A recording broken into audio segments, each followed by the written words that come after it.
happy to share that today's speakers, they are from two companies that are the top winners in our Best Workplaces list in Singapore in the Small Companies category in 2021. So ladies and gentlemen, please help me welcome Christian Honegger from TC Acoustic and Walter O from Boxgreen.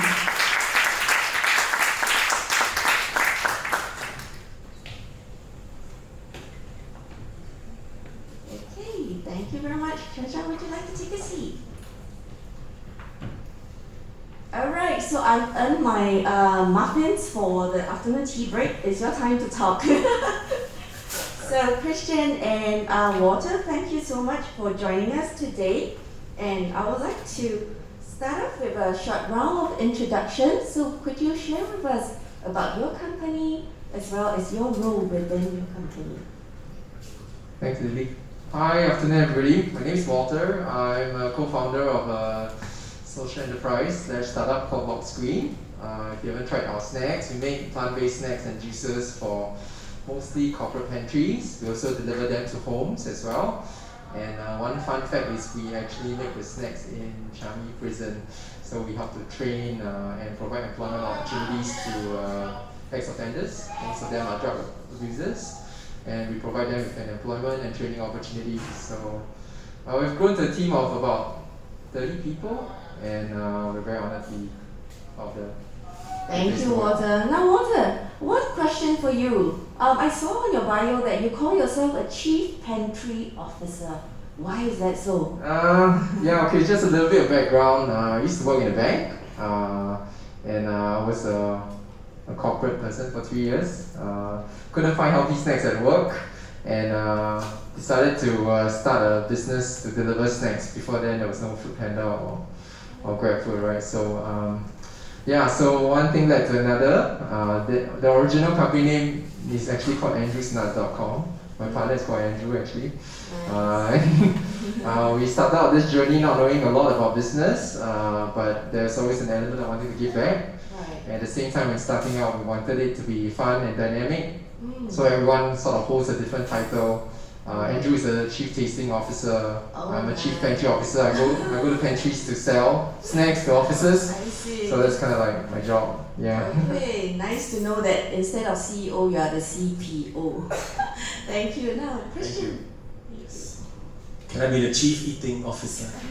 Okay, so my name is Christian and I run TC Acoustic. TC Acoustic, we distribute Sonos, Klipsch and Marshall here in Singapore, Southeast Asia and Hong Kong.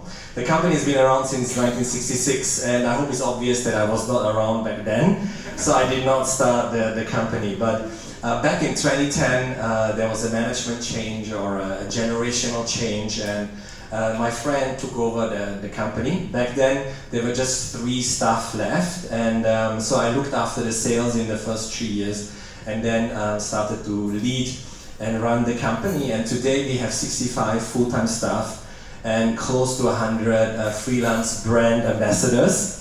I did obviously not grow up here in Singapore. I had no choice than to move here because my girlfriend said she will never move to Switzerland.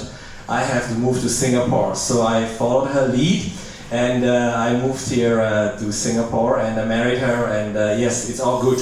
I'm like 80% Singaporean now. Yeah, I heard that, or rather I read in your bio that you could be even mistaken as a Singaporean over the phone. So have you pranked anyone actually? No lah, I would never do that.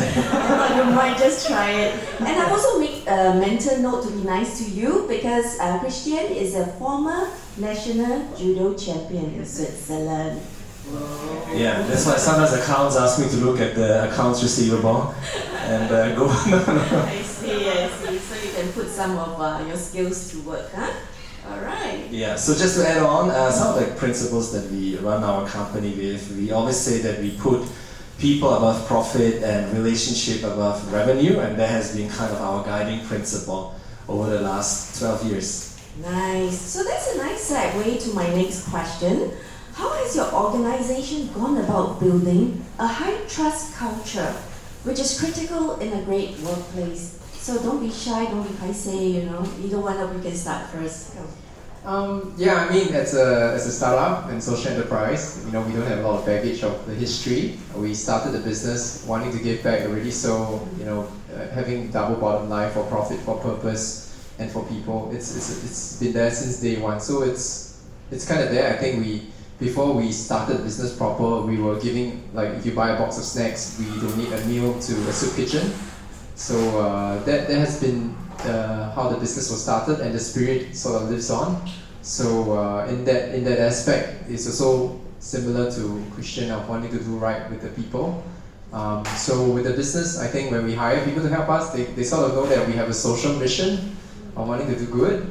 So the mission of the company is to snack good and do good, right? So it's not just to the consumers, but to the people we hire as well. So when they sort of join us, they sort of embody that culture and that value. And so we also trust them to get the job done, and we're quite scrappy like a startup, right? So we're just saying like, oh, it's a very nice office space here, everyone's got time, dressed well, but like in the office we're always rushing and doing like double-heading work.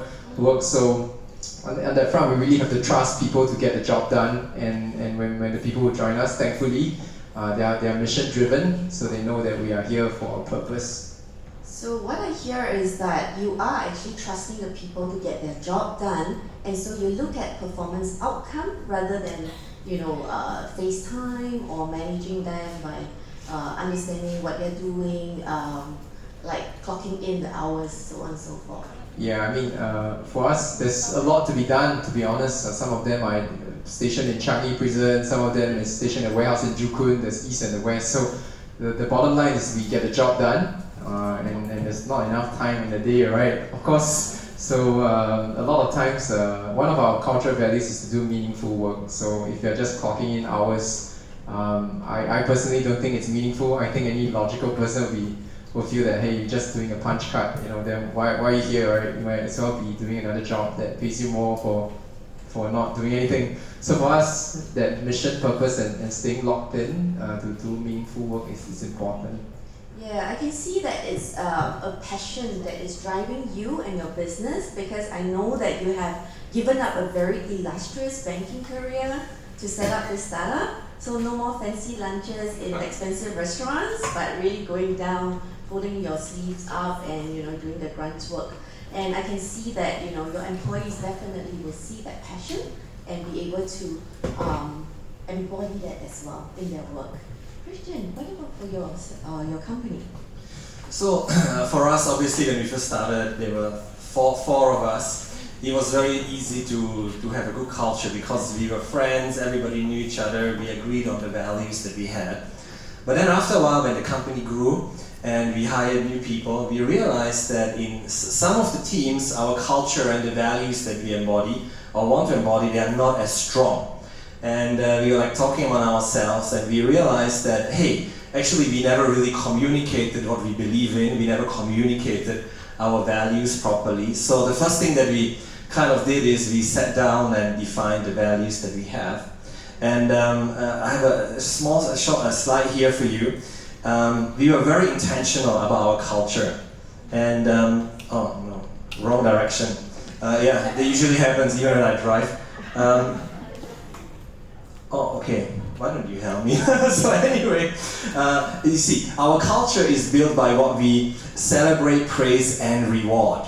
Right? There must be a celebration, a praise, and a reward for the culture you want to build. Whether is it in your team, in your company, the department that you look at. And we say that what we celebrate becomes our culture.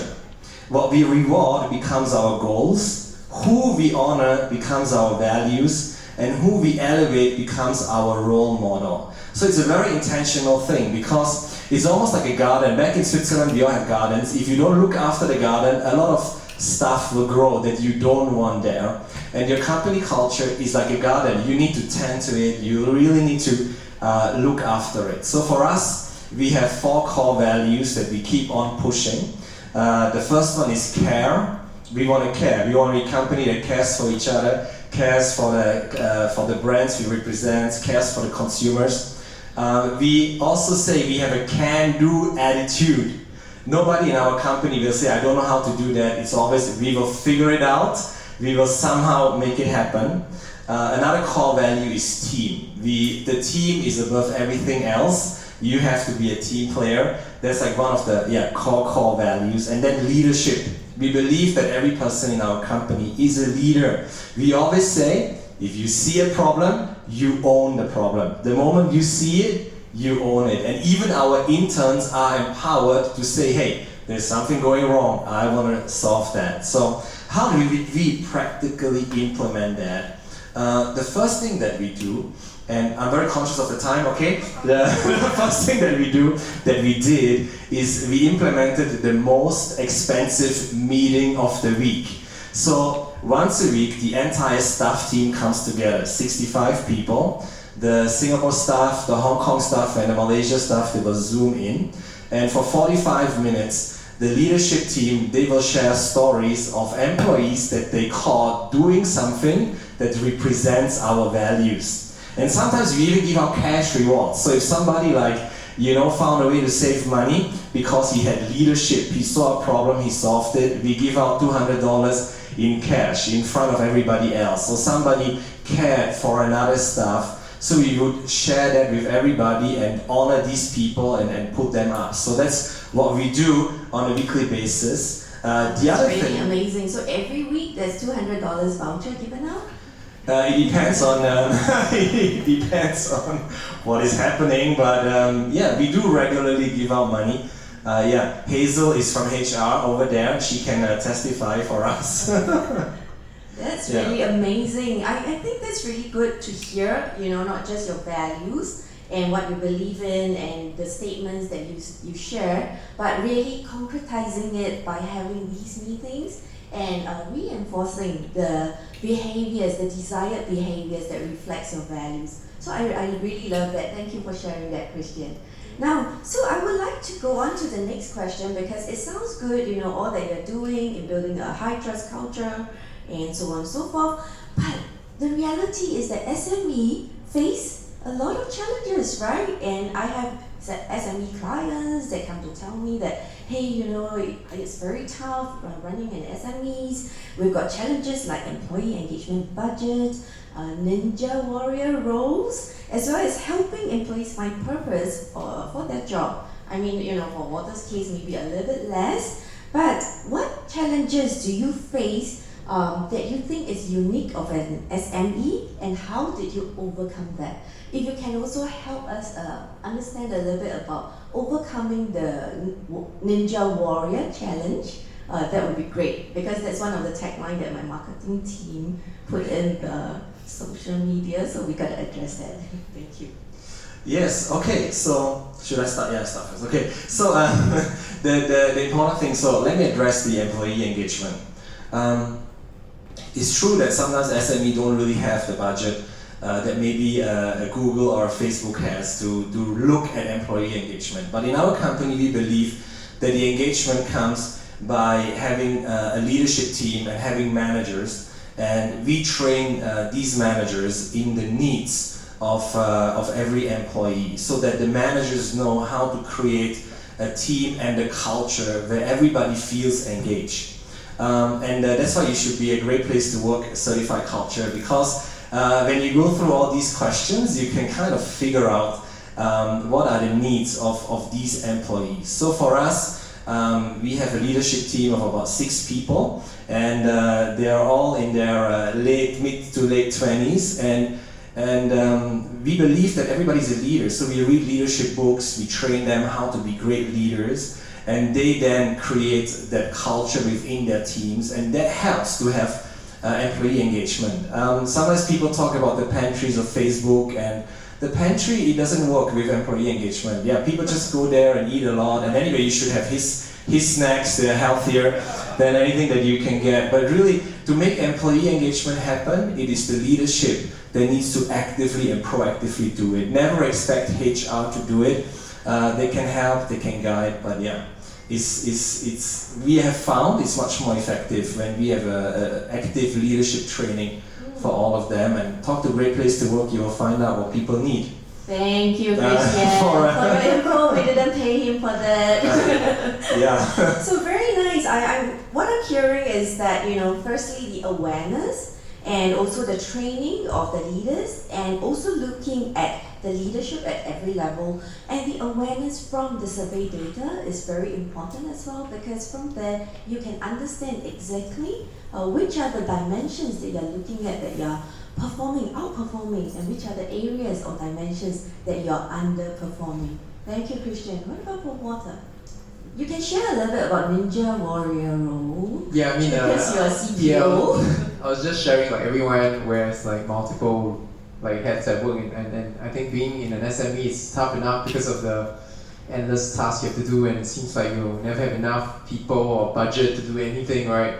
But I guess it's really being intent and deliberate, coming from the leadership perspective and asking ourselves like, I mean, similar to Great Place of Work, like when we read about it, does it resonate with us? Then if we think it does, I think that's how we found out about it as well. And it's like making the time and the intent to really go through it. And if we don't get certified, I mean, I'm thankful we are. If we don't, I think it's also a learning journey for the team. Like, why did we fall short, or where did we fall short? But it's again, it's not, culture is not just something you put on the wall and you read it every day, right? It's all these little things you practice. And then if my HR team is here and we said, like, okay, let's try it and see where we go. And if we don't meet the mark, we at least know where we need to improve. So it's on the front, it's outside their scope. One more award. I mean, we never win an award. And then, it's again, it's something extra. But if everyone understands the why, it's not just to win an award, but it's like, hey, let's try to do this, and people's morale will be better. They understand where we are, and it's to validate the HR team's effort for they are nice people, great people, but to be validated by an external party, there's hard work involved, honestly. They write countless of essays which I have to read. I felt like I was a tuition teacher, actually. So, but if it comes true, I think that the whole journey also taught us quite a bit. And it's not just getting an award and it's done. I think it's continuously doing it, right? So, back to the Ninja Warrior, I think it's not just your daily job scope or hiring people and then exit interviews or internship hiring. I think there's more to it, and for them they reach out and they do more. So it's embracing that, and I think part of their culture is they find meaning to do it and they will do it. So the advice to SMEs is, if the management or leadership is committed, they should try it. It's a good learning lesson. Ultimately as well, to know where you fall short. And we explore different things like 4-day work week. It's been a talk, hybrid working, remote working, and do you need everyone to be back? I think all of these touch points, kind of is linked to people, and that's why I feel like it's so important to just get validation and continue to work in that front. People are always changing to different circumstances, and COVID has taught us many things. Like, you can plan the best, but look, we are all doing hybrid, most of us doing hybrid working already, and I'm sure it's not an easy decision for management to decide, like, do they come in every day, or like you trust them to do their work when you don't need to monitor them behind the screen. So these are things that's changing. Thank you, Walter. So what I'm hearing is that it just go beyond the job scope, and very importantly, what underscores the employees' contribution to the company is that they see it beyond their work. They see that purpose in their work. And I also see that as management, you are very open to exploring, to understanding the employees' needs. And that's very important, because what happens us at Great Place to Work is that clients do not just use our survey for awards purpose, but they use the data to improve on their employees' experience and strengthen their workplace culture. So that's very nice. And I really want to thank you for being so open about sharing some of these challenges. So my next question will be to Shanshan. Shanshan, how has Prudential supported SMEs in their journey to care for their employees? Yeah, so actually I'm very heartened to hear that Christian and Walter are actually investing a lot into their employees. So I myself used to be from an SME, as in I worked in an SME, and I'm even heartened that there's a HR department. So the SME that I used to work, there's HR department, yeah. And unfortunately, we are not a great place to work.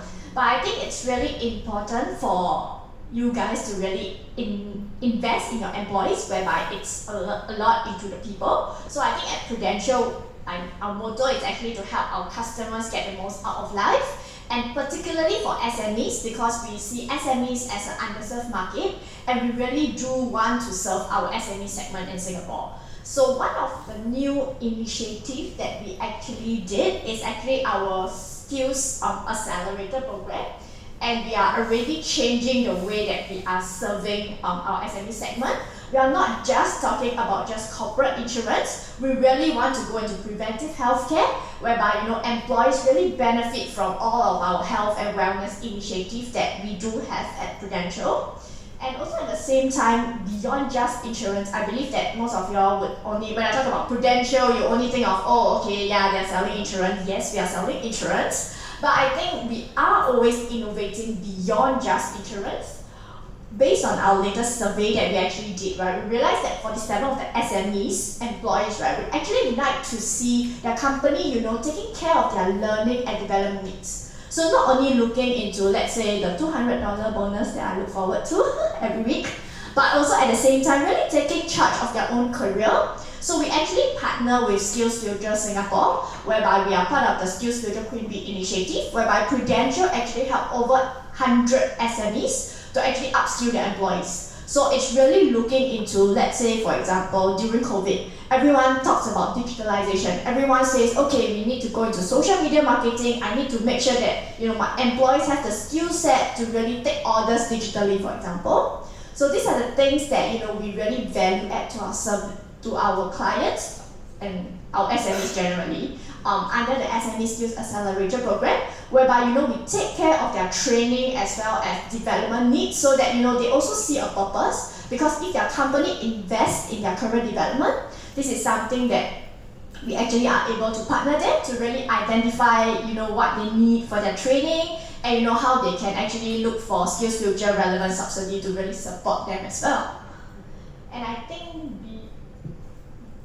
think beyond just that, we are also helping a lot of SMEs digitalize, and we do have a lot of value-added services to really ensure that our SMEs really are able to work into the co-hybrid workspace. So I think when we look at Prudential and we look at our SME client, be it our clients or within the SME market, I think it's really to value add, to say how we as an insurer can actually partner you to really meet your needs, and therefore meeting your needs through a whole holistic ecosystem, to show that we really help our SME clients get most out of life, rather than just all about insurance. So that's how we really differentiate ourselves and care for our clients. Thank you. I think that's really nice. Because SMEs always, when I talk to clients and all that, they always feel like they're this neglected group of, industries or companies. But here in Prudential, you even have Shanshan, who's the SME ecosystem lead. Wow, I think that's amazing. So my next question will be for Walter.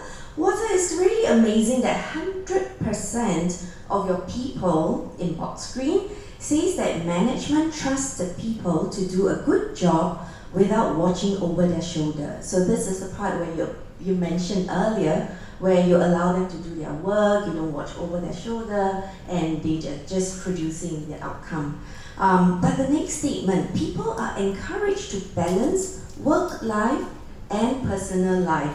So personally, I find that this is very interesting that you have 100% agreement on this statement, given what we talk about Ninja Warrior, given what we talk about how everyone's got to multitask. How do you actually align and meet this objective given the context of your work? So personally, I don't really like to micromanage. My team agrees. And there's enough work to do in a day. Of course, there are also my co-founder Andrew, a big believer in work-life balance, and he's quite an alternative guy. He spent a year in upstate New York to farm voluntarily, so he comes in with a bit of that hipster mindset as well.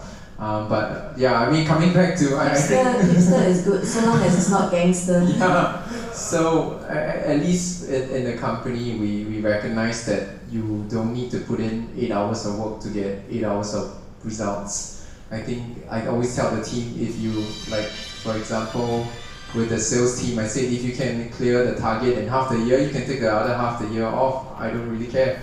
right? Water, for your info, this is recorded. Right, yeah. So I mean, it's really open. It's about, to me, it's about productivity, and it's not like clocking in. If you constantly think of ways you can, minimize the job done and be more efficient with your life, you kind of get more out of life.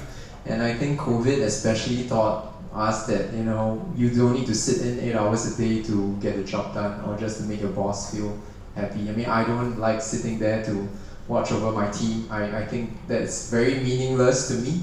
I'll rather help more people in Changi or do other more meaningful stuff. So this kind of ethos sort of kind of spill over to the team to say okay, let's get the job done, and if you're done, I won't bother you, right? So I think we've kept that going for the last 7-8 years, and it's worked okay. But of course, there's challenges. Not everyone knows, or if they came from a very rigid culture. I think they need some guidance to say okay, you're empowered, you can relax, and you can just focus on getting the job done instead of having someone over your shoulders. I mean, it's also quite logical. Nobody likes to be watched at, And surprisingly, we set up in Changi Prison, right, which is a captive group of people. And you'll be surprised, they don't need much supervision actually. Work is a privilege actually in the prison, and surprisingly output is even greater when they are committed. So goes to prove that, hey, you can do it, and you don't need, we are all adults, and I think if we act and work like one, we can get more done and in a shorter time span. That's amazing. So what I'm hearing is really the key principle of trust, where the management trusts the people and doesn't have to look into, clocking in the hours. And that's what we say a great place to work. A great place to work is one in which you trust the people you work for, have pride in what you do, and enjoy the people you work with. And we always say that trust is the currency in a great workplace culture. Thank you, Walter. And my next question is for Christian. Christian, TC Acoustic being in this retail industry is very competitive, and you hear description like it's a cutthroat industry, and performance and sales are very important. And yet, interestingly, 100% of your people say that my job has special meaning. This is not just a job. I mean, if it's Boxgreen, I can understand because it's so meaningful and going into prisons and working with, the people in there. But over here, it's a hardcore retail industry. How do you actually instill this incredible sense of pride and meaning at work in your people? Because your other statement, when I look at what we accomplish, I feel a sense of pride, and 100% of your people say that as well. Please help us to understand. Okay, if you really want to know, you better come and work for us. For a while. Yes, I want to sign up right now. No, I think this is the result that our team is the most proud of. I mean, the average age in our company is 27 years old. I was just slightly above that. So we have a young team with a lot of energy. And one of the things that we believe in is that when you are part of a team, you need to feel that every team member is an amplifier to your own abilities and the things that you can do. That means that you are better off being in this team than when you are alone. So that's the kind of thing that we keep on pushing. So whenever the big brands that we have, whenever Sonos or Marshall, they do a launch and they spend a few $1 million on the launch, we challenge the team. We can do this, but we don't have a few $1 million to go for that. So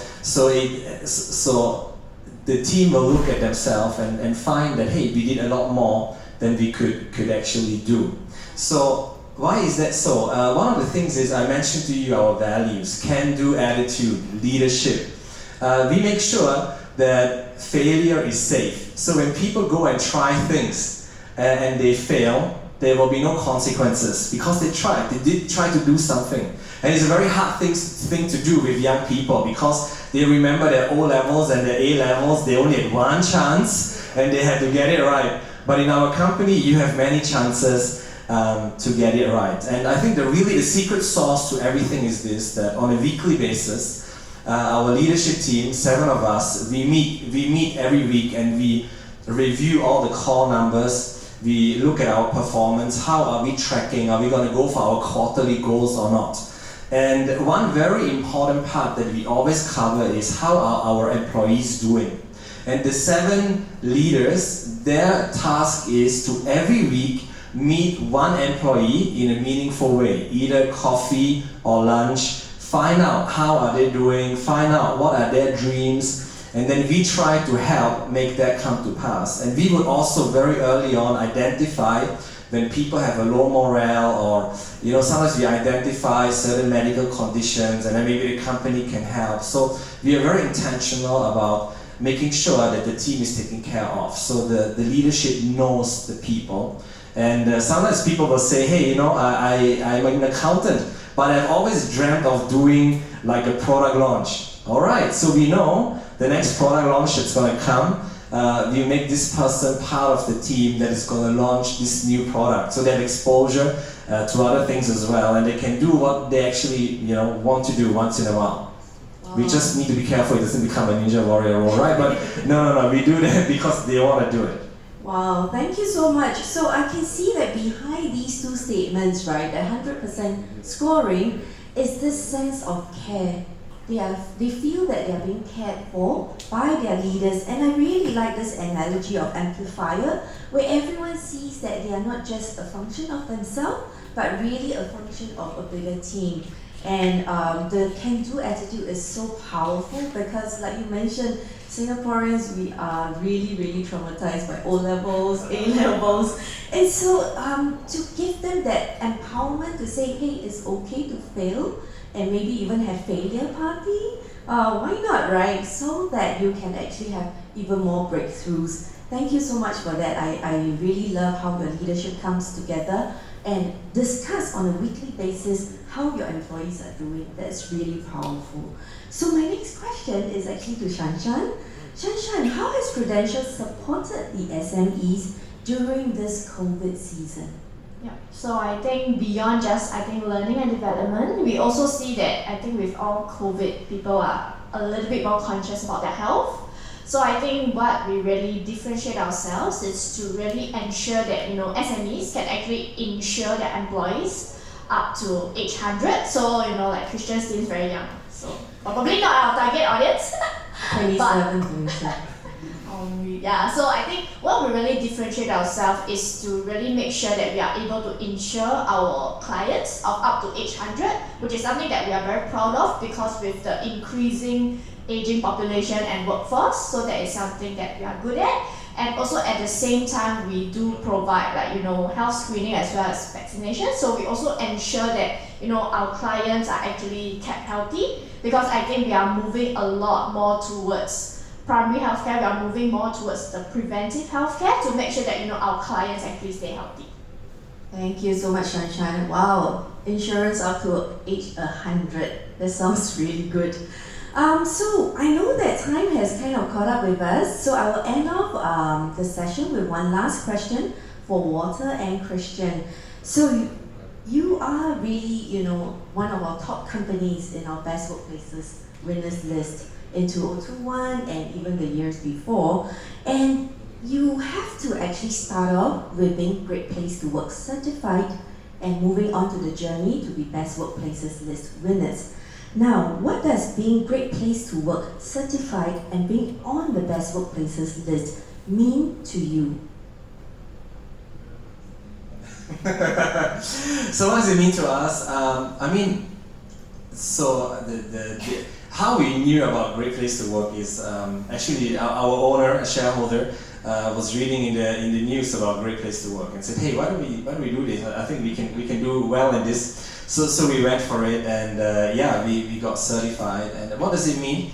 Well, I think during the entire COVID season, many things have changed. Many business processes have changed. People had to learn new roles and all of that. So it was an intense season for everybody. So for us, it just means that we look back and we feel like we did well, because despite people working from home and the ever-changing regulations and the ever-changing everything, people still feel that we are a great place to work, and they felt like the culture while still upholding and all of that. So on one hand, we feel validated. It's like our reward for working hard. And it's also been great because, sometimes people say, oh, you work in TC Acoustic. And they go like, what is that? But nowadays, our staff will say, hey, we are a great place to work. Is your company a great place to work? And even most MNCs, they are not in the top 10 of great place to work. So it's a great morale booster as well. That's wonderful. In fact, I heard one of the stories from your staff that a long lost friend, and have not been in contact for 5-6 years, saw the posting on the social media and immediately contacted that friend and said, hey, is there any opening at TC Acoustic? I want to be in a great place to work. So that's really amazing about how you have gotten that validation and your employees are 100% behind this whole award. So it's not an award that the management achieved, but really the employees are the one that achieved this award. Thank you. Yeah, actually, I was about to say that. So it's more for the award for the people. Really, I think if the management set up an award and just give ourselves a pat on our back, it doesn't mean much. But when we went through it, we were quite heartened because again, surveys meant to get like 80% or more, and then it was quite worrying. But I think we trusted the process, and then it did good. I think for the people, I think for HR especially. Hiring has been easier. People do, when we did some interviews, people do look at, hey, it's a great place to work, and it's simple enough for like the candidate to understand that, hey, this is a decent place to work, I want to pursue it further. So for a lot of HR practitioners, and with the team, it really made life easier for them as well, because again, you kind of attract the talent that would recognize this, and they are aligned with the mission. It makes things way easier, right? I mean, if people want to, like the A player, want to come in and make a lot of money and just slog it all out, maybe this place is not for them. Like work 24/7. But if someone wants to be meaningful, they like to work in a team, then welcome. We're happy to talk to you a bit more. So the certification is a journey. I think it doesn't end there. The 2022 one is coming up really quickly already, So but yeah, so it's I mean for us it's really just a reminder, and it's really for the people to feel proud that they achieved it together with the company. Thank you, thanks Walter. So what I'm hearing is that it's a very powerful employer branding tool as well as a talent attraction strategy. So that's really amazing because with the same set of survey, that you can use the data to understand your employees' experience, deep dive into more analysis of your workplace culture. You use the same set of survey for your external validation as well. All right, thank you so much, Christian and Walter, for sharing so many nuggets. I mean, there's so much learning here today. And I just want to open up the time for a Q&A session. Anyone who've got any question, please step forward. We will pass you a mic. And please introduce yourself and the company you're from. So I just want to highlight that because we are talking about the theme of building a high trust culture in the SME landscape, let's keep to this theme, all right? So if you've got burning question about certain amplifier or some discount code in Boxgreen, we'll keep it later for refreshment, all right? Thank you.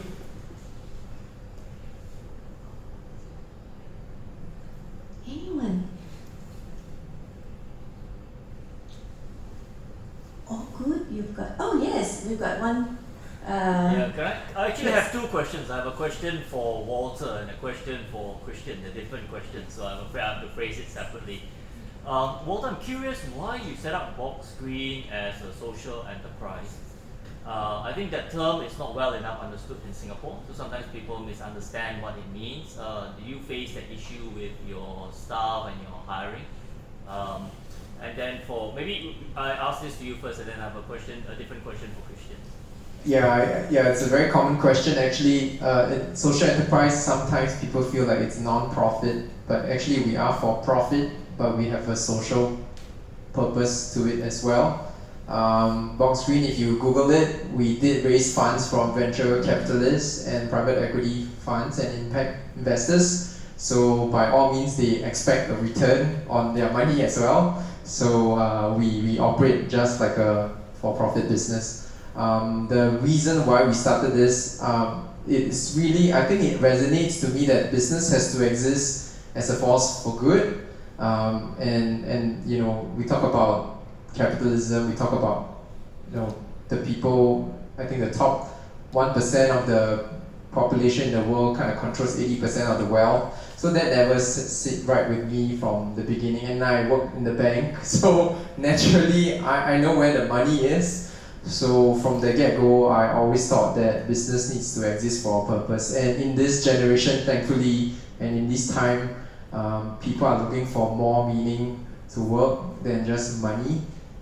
You can get money buying cryptocurrencies. You can get money trading meme stocks. So money is not just not the end, right? So more talent especially are looking for a purpose, and we are thankful we are at this juncture. Maybe 5 or 6 years ago, people probably wouldn't understand this, but now everything needs to have purpose, everything needs to have meaning. And you talk about the ESG and sustainability and plant-based and then saving the world. So this just is a mishmash of where things are now. I didn't start off with like, oh, I want to be social enterprise, but I think the philosophy is we have to exist to do good, and I think the business itself can attract the talent and be the amplifier. Then I think it's meaningful enough to continue doing what we're doing.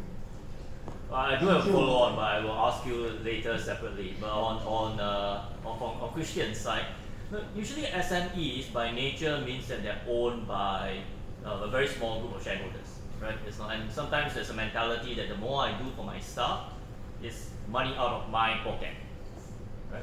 So how do you overcome that? I know you're not the owner of the business, you operate the business. How do you overcome the owner's mindset that the more you do for your staff, that it's going to impinge on his profitability or his profit?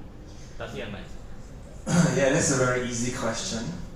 2 years ago, is it 2 years ago, when our Prime Minister had water and then he spoke Mandarin, when a circuit breaker was about to happen. So actually, I want to answer your question by sharing a story. When circuit breaker was about to happen, it was a very intense week because we had one weekend left and every retailer needed consumer electronics because everybody was going to work from home. So we had 1 week. I myself was delivering stuff to the stores and all that. And then Tuesday came. We were all working from home, and I got 2 emails. I'm not telling you from which company, but 2 large consumer electronic chains which are foreign owned, and they were saying, Christian, for as long as we have circuit breaker, we are not going to pay you. And I'm like, what? Yeah, I've been delivering goods to you since January and you haven't paid me yet. And they were like, yeah, and you still need to pay us all the rebates. And I'm like, wow, what kind of a value system? And then 1 hour later, the owner called me and said, Christian, it's circuit breaker and we have so many freelance promoters. And I said, yeah, they cannot work. He said, yeah, they cannot work. They cannot earn money. He said, yeah, I know. We need to pay them. And I'm like, oh my goodness. I just got 2 emails that people are not going to pay us. But the owner called me and he was very serious. He said, look, we are going to pay our freelance ambassadors because their families, they may not have money this season. And what he did, or what we did together, is we basically told the company, say, we're going to start a fund for all our brand ambassadors. And every dollar you give, the company is going to match. And all the staff gave their solidarity payment into that fund, and then the company matched that. And our chief of culture is here. He was sharing that for some of the brand ambassadors, when he had a Zoom call saying that we are still going to pay you even though you're not working, they started crying because their parents lost their job, or they were Grab drivers, and there's nothing to drive anymore. And it was a very moving story because it's the natural instinct of my owners to think for people. And then it also taught our whole company something, that as we are coping with business process changes, there are other people coping with having no more money, having no more work because of all the circuit breaker. And then last year, when COVID was kind of over, the owner said, Chris, we need to really reward our people that have slogged through this season because, so many inconveniences. So we paid another additional 2 months of bonus to all the staff. So this on top of the regular bonus to all the staff that are, that worked with us through this whole circuit breaker period. So to answer your question, I don't know I would deal with a shareholder or an owner that is stingy, but I'm glad that the people that own our company, they are, they are very generous with the stuff.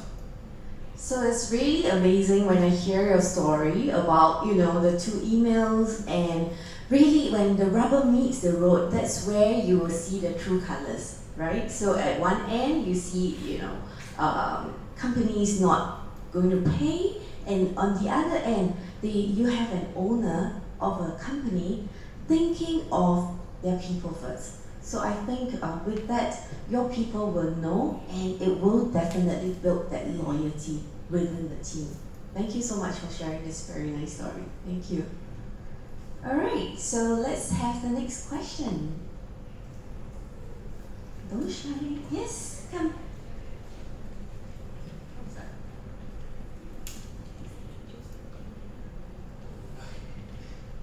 Hi, my name is Kit. I'm from the company Emote. It's actually just a training company that I run by myself.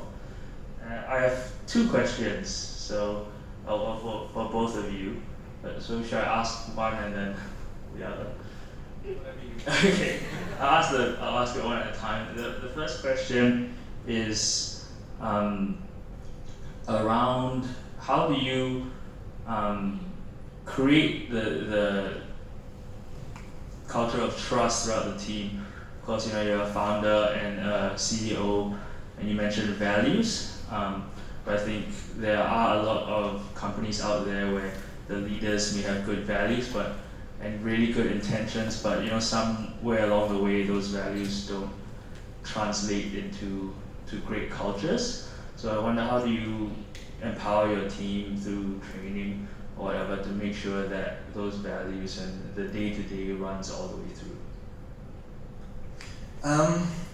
So while I totally agree with Walter that we don't micromanage on how people produce results, I think when it comes to culture, I would definitely say that people will say that we are micromanaging because the culture is so important to us. So there are a few ways how we pass down the values and the culture. One was that weekly meeting where we elevate people that follow the culture. But then of course when we hire people, we would already try to figure out whether they are a good fit into our culture, so that we don't introduce somebody who will then feel tension because what we believe in and how we run the company is very different from them. And then the other thing that we do is that we also pay bonuses not just by performance, but we kind of also communicate what do these values mean and how would we know that you embody these values. So half of your bonus payment is actually not your performance, but have you lived out the company values. And I think I'm very blessed that there's a whole team of us that is leading this company. So we are, always eyes open on what is happening because, we always want to make sure that people live out our culture. When we see people in the office at 8 o'clock, we go and find out, hey, what happened? What caused you to be in the company at 8 p.m.? So it really is, as the leader and the person running the company, culture is 100% your responsibility, and you have to do whatever it takes to communicate that. Yeah, I think as a team, if you're a one-man or two-man team, I recall, you work with a small number of people, and in the table of 7, 4 staff, it's easy, right? But as the company gets bigger, then it becomes a bit more challenging. So specifically for your size at what it is right now, I think finding the right people to join you and believing in your mission and your cause is very important, because they will live out to that mission and the values respectively of the business. So I would think back like, why do you do a training program? Why you train people? What's the vision and mission? I thought that would be easy when you attract talent and they join you, and they will live to that vision and mission accordingly. But as the team gets bigger, for example, when we have 30 people, we realize the same thing, like, hey, people doesn't seem to like find joy or like find meaningful work. Then we start to have an exercise this year where we get everyone to come down together. They do one-on-one interviews and surveys with people, like how you describe the company, how do you feel when you're here, what makes you wake up in the morning and want to come to work, and instead of dreading it. So the whole exercise took 3 to 5 months, but as the company gets bigger, I think there's always, you need to be mindful and to keep bringing people together again, to ask the why, because I think for me, the why is the most important, right? Like if you wake up and you just don't, some days you might feel like that, but the overarching like why, if you cannot find it, I mean everyone is trying to find purpose in life, right? So that why it's a constant like quest to find it. So we always, even in the company, try to remind people like, hey, you're coming here today, you'll make a difference to do good, and what do you want to do with it? Like if you don't, like if you want to make money, then elsewhere it's a good money. Like we also don't part ways with staff or like negative terms. People do come back and join the company. When people would join Uniqlo and they came back. So again, it's not just like, oh, that's it, you never come back. But it's a journey. It's just like living life, right? So same with the culture. I think it's, you have to reinforce it over time when the team gets bigger. But for now, I think it's just for you to find another person to join you. It's probably an easy task for you to find a person that you believe will help the company. All right, thank you. The second question is, I think, around, what competitive advantage do you see of being a great place to work? I think, I see a lot of companies and industries that are maybe notorious for being, well, not bad places to work, but not the best places to work. They overwork and they have toxic cultures and seem to be doing fine, business-wise and money-wise. So I guess in your opinions, what is the competitive advantage of having, a great place to work? Yeah, I'm just going to jump in really quickly. I mean, you've heard of the Great Resignation for sure, and the talent reshuffle, and then also, especially in today's day and age where companies can be called out, like you can be cancelled anytime, I guess, in that sense. People are finding the avenue, and they're not just like in the 70s where you are production staff, you sit in the production first floor and you churn out products. I think now it's the knowledge economy. So people do recognize a great place to work. People recognize validation from external companies. The company is almost like a living organism on its own with a set of belief system and values. So anybody can see it. I mean, even if I tell you a different set of belief, but we're not living it out, you can get called out. So I feel being a great place to work is one way for people to see that, hey, we're trying. We may not be the best, but we're trying. So that already gives us an edge compared to many companies. I think SMEs with like second, third generation, which some people here are in, they face this legacy issue. So on that front, maybe they are slowly changing, but the second generation, they have their own challenges, like, oh, my boss, my dad doesn't believe in this, it's hard work, but it's changing. It just takes time. All right, very briefly, yes, there are companies that are terrible places to work at, and they hold monopolies, or they were just the first to, buy all this land, but I don't know, I have never worked in a company like that, but I think being a great place to work, obviously there's a reason for it, because you have a great culture in your company, and I think companies with great cultures, great places to work, no matter what happens in the economy, whether is it a pandemic or a downturn or whatever, when you have a great culture, people rally. While I used to have nightmares of that speech by the Prime Minister because so many of our distribution channels were closed overnight. But you see, because we had a great team, nobody was, what am I going to do now? But everybody was like, hey, we need to do this. yes, distribution channels closed, but there is Lazada, there is Shopee, we have our own web store, so let's learn how to do that. And everybody just moved into that direction. They were creative, they had a can-do attitude, and all the way until Lazada called us and said, hey, we want to interview you because all these things are best practices, and during 11/11 you sold more than in this category than the category leader in the US, right, the fruit, right? So and we are like, how did we do that? We also don't know how we did it, but we looked at a team and like, they did it. They perfected UI, UX, and customer journeys, and it's because we had a great culture. If everybody was unhappy to work in our company, they would have used the circuit breaker to sleep at home and do all kinds of, catch up on Korean dramas and stuff like that. So yeah, hopefully all those monopolies will learn one day. Thank you so much. So I'm really happy to hear about, the great culture that actually support the recognition that they achieve. So at Great Place to Work, we always say that we do not certify what you do not have. So we only certify you when you have a great workplace culture in it already. And so we partner with companies to elevate your employer branding from the inside out. And it is something that has to be in the company before you can even be called a great place to work. Now, I realize that time has caught up with us, and I want to thank you, Walter and Christian, and as well as Shanshan, for sharing so many interesting learning nuggets for us. So I hope that this has been a very rich session for you, as well as for me, as much as it has been for me.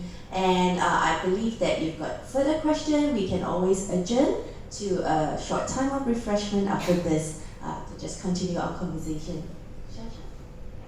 Just like to get your feedback from this event, so hopefully you have actually enjoyed this sharing from Walter, Christian, and thanks to Lily as well. So we would be very thankful if you can actually give us your feedback via the club.